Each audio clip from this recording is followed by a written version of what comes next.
MP board class 12th वाले सभी प्यारे विद्यार्थियों के लिए अर्थशास्त्र विषय का जो अर्धवार्षिक परीक्षा पेपर है अब आ चुका है आपकी स्क्रीन के सामने। प्यारे विद्यार्थियों, ऐसा क्वेश्चन पेपर मैं आपको बता रहा हूं जो कि 100% आपकी परीक्षा में पूछा जाएगा।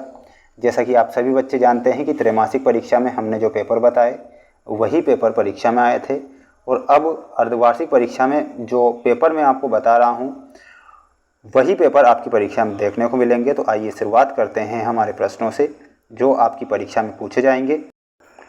तो क्वेश्चन यहाँ पर आ चुके हैं आपकी स्क्रीन के सामने, आप सभी बच्चे देख सकते हैं। पहला प्रश्न आपसे पूछा जाएगा, सही विकल्प चुनकर लिखिए में।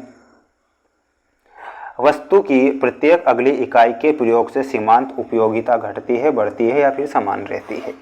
अगर वस्तु की प्रत्येक अगली इकाई के प्रयोग से जो सीमांत उपयोगिता है वो क्या हो जाएगी प्यारे विद्यार्थियों, वो घट जाएगी। तो यहाँ पर आपको लिखना है घटती है। ऐसे प्रश्न मैं बता रहा हूँ जो कि 100% मोस्ट इम्पोर्टेंट प्रश्न हैं और हमने निकाले हैं, और मैं गारंटी भी ले रहा हूँ कि पेपर बाहर नहीं जाएगा। ये 100% मोस्ट प्रश्न अगर आप पढ़ते हैं तो। अल्पकालीन उत्पादन फलन की व्याख्या निम्नलिखित में से किस नियम के द्वारा की जाती है। तो प्यारे विद्यार्थियों, यहाँ पर बताना है परिवर्तनशील अनुपातों के नियम से। ठीक है, तो परिवर्तनशील अनुपातों के नियम से बताना है। वस्तु का मूल्य बढ़ने पर पूर्ति क्या होती है, तो पूर्ति भी बढ़ जाएगी। वस्तु का मूल्य अगर बढ़ेगा तो पूर्ति भी बढ़ जाएगी।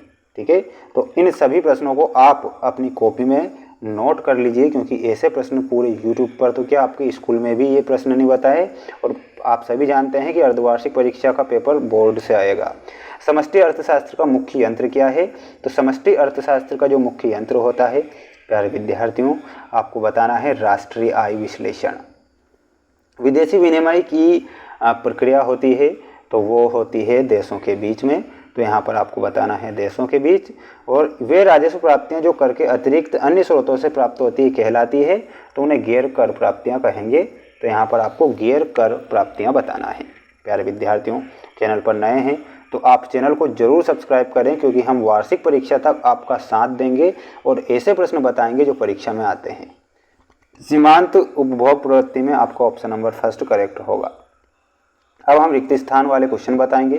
तो आप सभी बच्चे तैयार हैं? अगर तैयार हैं तो छाप लो अपनी कॉपी में।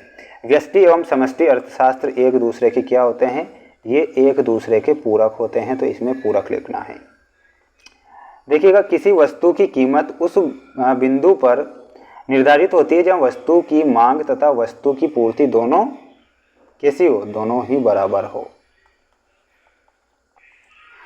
कृषि को अर्थव्यवस्था के खालिस्तान क्षेत्र में शामिल किया है, तो ये किस क्षेत्र में शामिल किया गया है, तो प्यारे विद्यार्थियों यहाँ पर बताना है प्राथमिक क्षेत्र में। कौन से क्षेत्र में, तो यहाँ पर आपका प्राथमिक क्षेत्र होगा।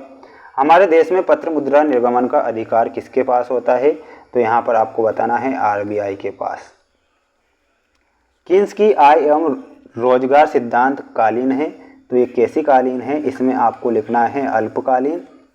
और हमारा 6 नंबर में क्वेश्चन है मूल बिंदु पर नतोदर होती है, तो यहाँ पर लिखना है उत्पादन संभावना वक्र। उत्पादन संभावना वक्र मूल बिंदु पर नतोदर होती है।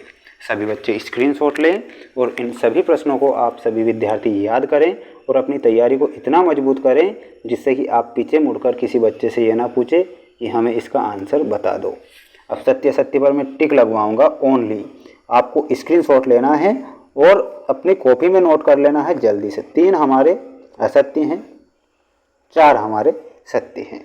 ठीक है, अब मैं आपको बताऊंगा जोड़ी, महत्वपूर्ण जोड़ी, 100% मोस्ट इम्पोर्टेंट जोड़ी जो आपकी परीक्षा में आएगी। कुल उत्पादन वक्र।